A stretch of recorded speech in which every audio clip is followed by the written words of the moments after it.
Hello, this is my part of the project we've been working on, and I'm specifically working on the environment and the general scene that the player will interact with. So I actually luckily found a really nice asset on the Unity Asset Store that has a ton of different prefabs already made, as you can clearly see here in this scene. And they actually put together a pretty comprehensive demo scene as well. So honestly, most of this is what you're seeing is the demo scene, but with some slight changes to it. But I'm fairly sure as the project moves along and we get a clearer vision of what we want to do, we'll tweak it and we'll remove and add different assets as needed.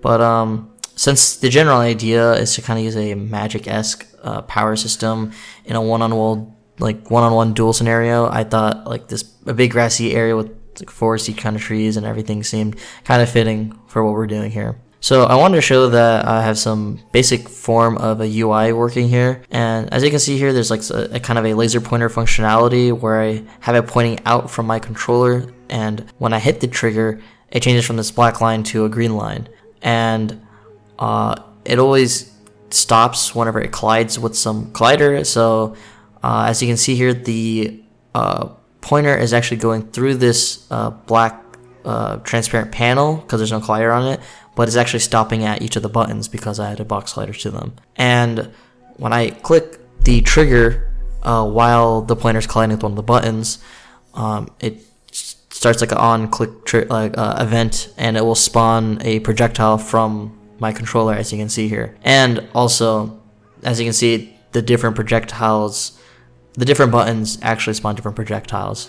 So it's not just spawning a generic projectile. I actually have it mapped for 4 different things.